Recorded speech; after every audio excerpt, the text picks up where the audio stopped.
This is the Liaison Podcast with Izzy Park, and today's travel show is about discovering paradise, where ancient Mayan ruins meet turquoise waters, underground cave swimming, and beachside bliss under the warm Mexican sun. Picture this. You're floating in crystal clear water inside a limestone cave, sunlight streaming through an opening above you in perfect golden beams. The water is so transparent you can see every detail of the ancient rock formations below, and you're swimming in what the Maya considered a literal portal to the underworld. This is just Tuesday morning in Tulum. I'm not going to sugarcoat it. Tulum has become the poster child for millennial wellness culture, complete with all the Instagram poses and spiritual buzzwords you'd expect. But here's what all those carefully curated photos can't quite capture. This place genuinely delivers something extraordinary. There's a reason everyone from Berlin techno DJs to your yoga teacher cousin has made the pilgrimage here. And it's not just for the likes. Let me paint you the full picture.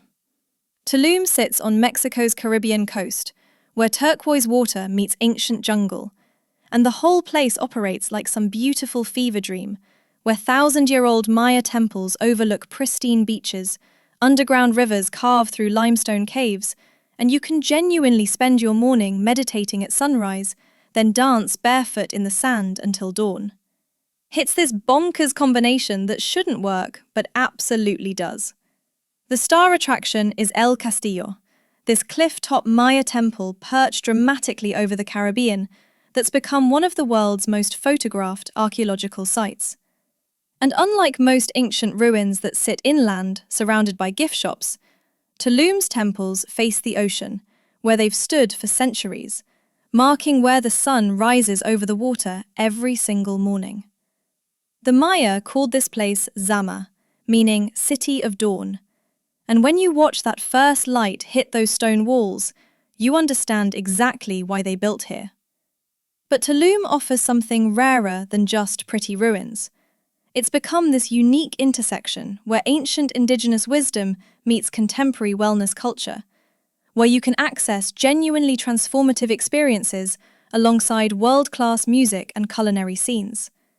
The town attracts this fascinating mix of spiritual seekers, creative nomads, and adventurers, all looking for something that conventional beach resorts can't provide. There's this palpable energy here that people attribute to various things. Some say it's energy ley lines. Others point to the concentration of cenotes and underground water systems. But regardless of explanation, visitors consistently report feeling different here. More open, more alive, more connected. For young travellers, Tulum speaks to this whole constellation of values we're all navigating. Wanting authentic cultural experiences without being gross tourists. Craving nature and sustainability while still enjoying luxury, seeking personal growth alongside genuinely good parties. It's rare to find a place that holds space for all these seemingly contradictory desires, but Tulum manages to be simultaneously conscious and hedonistic, ancient and contemporary, transformative and fun. The Yucatec Maya have inhabited this region for thousands of years, and their cultural presence remains deeply woven into the landscape. Walk through surrounding communities and you'll hear Maya language spoken, see traditional agricultural practices, witness spiritual ceremonies that predate Spanish colonization by centuries. The cenotes you swim in weren't just geological accidents to the Maya. They were sacred portals to Xibalba, the underworld, places where offerings were made to water gods and the boundary between physical and spiritual worlds grew thin. Modern Tulum culture is deliciously complex, though. You've got this foundation of indigenous Maya heritage, overlaid with Mexican coastal culture that's more Caribbean-influenced and relaxed than interior Mexico. Then topped with this international layer of wellness practitioners, artists, and digital nomads from literally everywhere. On any given day, you'll hear Spanish, Maya, English, Italian, German, and Portuguese all on the same beach. It creates this peculiar hybrid where traditional mezcal sweat lodge ceremonies exist alongside sound baths with Tibetan bowls, where Day of the Dead celebrations happen next to full moon parties. The town divides into 3 distinct zones that each have completely different energy. The beach road, this rustic corridor of eco-resorts and beach clubs, pulses with barefoot luxury and late-night electronic music. Everyone's tanned and beautiful, wearing flowing white linen, riding bicycles between venues. The pueblo, or town centre, maintains more authentic Mexican daily life, with local markets, family-run taquerias, and the infrastructure where actual residents live. Then you've got the archaeological zone, this cliff-top wonder where pelicans soar past ancient temples. What strikes you immediately is this interesting spiritual capitalism happening. Cacao ceremonies, their mezcal rituals, plant medicine experiences. Indigenous spiritual practices being offered to international visitors, sometimes respectfully engaged with Maya tradition, sometimes completely divorced from cultural context. It's complicated and sometimes uncomfortable, this commodification of sacred practices. But it's also created space for genuine cultural exchange and economic opportunity for Indigenous communities, who get to choose how they share their heritage. The social culture is remarkably fluid and welcoming. Because most people are travelling through, staying days or weeks or months, there's this openness to connecting that makes solo travel almost absurdly easy.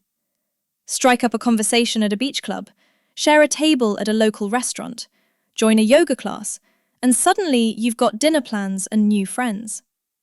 There's subtle competition around who's more conscious or who found the secret cenote, but beneath that there's genuine seeking happening.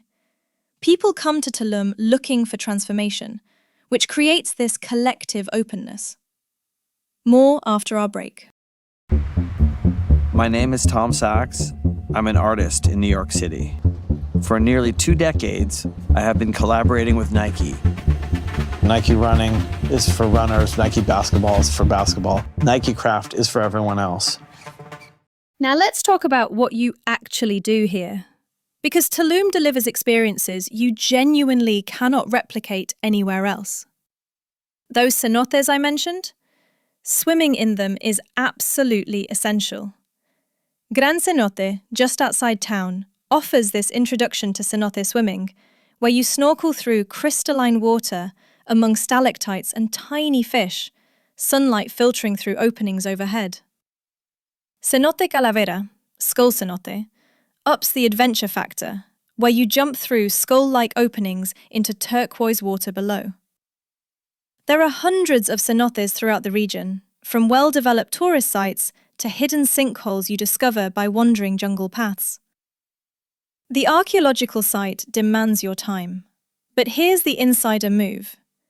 Arrive right when gates open before tour buses descend. That first hour, you can climb El Castillo's worn stone steps, stand on platforms where Maya priests once tracked astronomical events, and watch the Caribbean stretch endlessly blue below, with actual space to breathe and feel the weight of centuries. The Temple of the Frescoes contains remarkably preserved murals depicting Maya cosmology, and throughout the site you'll find these distinctive diving god reliefs, unique to East Coast Maya cities. Beach culture here is its own ecosystem. During the day, beach clubs like Papaya Playa Project create these scenes where DJ music pulses over white sand, cocktails circulate, and beautiful international crowds lounge on Balinese daybeds. It's simultaneously hedonistic and aesthetic, this very Tulum combination of pleasure-seeking wellness culture. The water is legitimately that impossible turquoise you see in photos, though be prepared for crowds during high season and occasional sargassum seaweed washing up. The Siangkaan Biosphere Reserve, this massive UNESCO World Heritage Site encompassing over 1 million acres, remains relatively unexplored by most visitors, which means if you make the effort, you experience pristine nature and wildlife without the crowds choking other parts of Tulum. Ancient Maya canals wind through mangrove forests, where crocodiles sun themselves, and hundreds of bird species nest. For adventure beyond cenotes, you can dive or snorkel the Mesoamerican barrier reef running along the coast, the second longest coral reef system globally, though seriously degraded by climate change and over-tourism.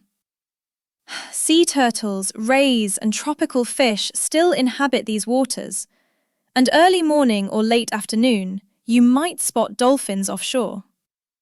One absolutely unmissable experience: participating in an authentic mezcal ceremony, ideally led by a Maya guide who can connect you to the genuine spiritual tradition. You enter this dome-shaped structure. Water gets poured over heated volcanic stones, filling the space with steam, and you emerge feeling somehow reset. Finding authentic versus tourist-oriented versions requires research, but the real thing is genuinely profound. The food scene deserves its reputation.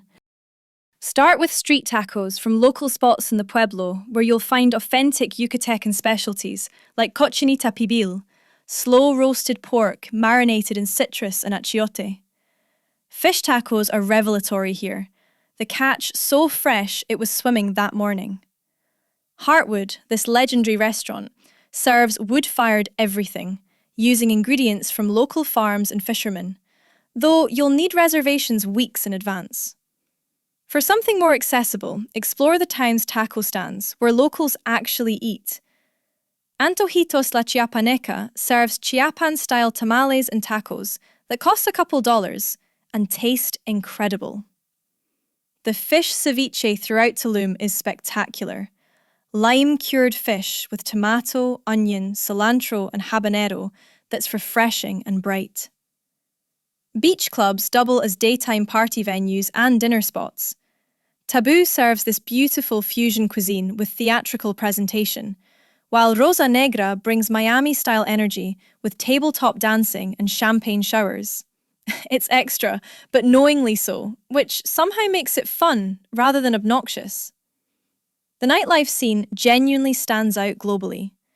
Tulum has attracted top-tier DJs from Berlin, London, and Buenos Aires, creating this unique beach techno culture where music, natural setting, and consciousness intersect. Venues host extended sets. We're talking 8 to 12-hour journeys where DJs build these immersive soundscapes. It's barefoot dancing on sand under stars, Function 1 sound systems delivering perfect acoustics, and crowds who came to actually listen rather than just be seen. Papaya Playa Project hosts massive parties with international headliners. Zamna brings underground techno energy. IT Tulum creates these intimate gatherings that feel more ceremonial than commercial. The scene values musicality over purely mainstream appeal, which attracts people who genuinely care about electronic music. More after our break. Building a new product? Temez Labs takes you from napkin sketch to the App Store. Trusted by Fortune 500s for quality, security, and speed. Book your free strategy session at temez.ai. Now for the secrets locals know.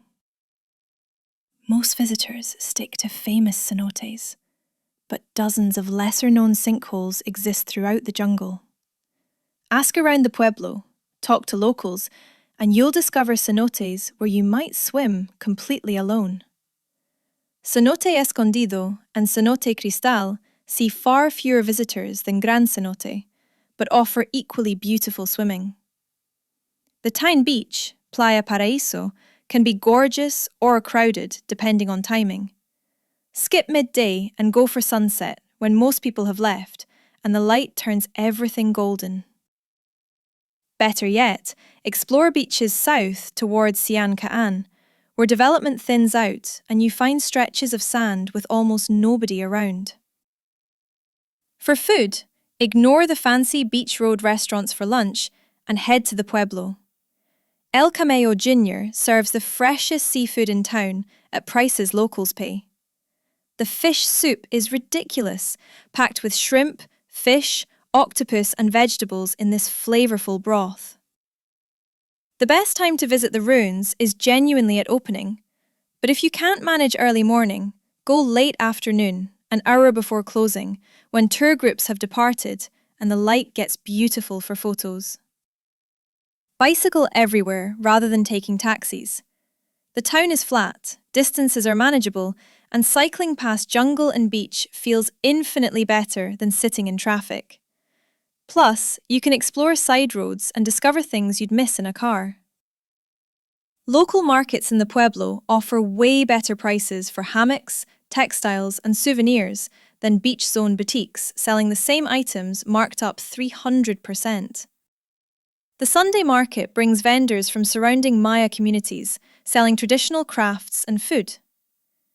Here's what Tulum offers that transcends Instagram aesthetics and wellness marketing: the genuine possibility of transformation. Not in some vague spiritual sense, though that's available if you want it, but in how travel can crack you open and remind you that the world is vast and beautiful and stranger than you imagined. Standing in those ancient temples watching sunrise, swimming in underground caves where Maya priests performed ceremonies centuries ago, connecting with travelers from across the globe, all seeking something they couldn't name but recognized in this place. These experiences accumulate into something that stays with you long after your tan fades. Tulum reminds you that magic still exists in the world, that places can genuinely hold power, that sometimes the journey isn't about finding yourself, but losing the parts that weren't really you anyway. The Caribbean will still be that impossible blue. The cenotes will still take your breath away. And somewhere between the ancient stones and electronic beats and jungle paths, you might just find exactly what you didn't know you were looking for. I hope you have enjoyed our trip together. You can support the Liaison podcast by rating it 5 stars and pressing the follow button. Remember, traveling is not about finding yourself. It's about remembering who you've been all along.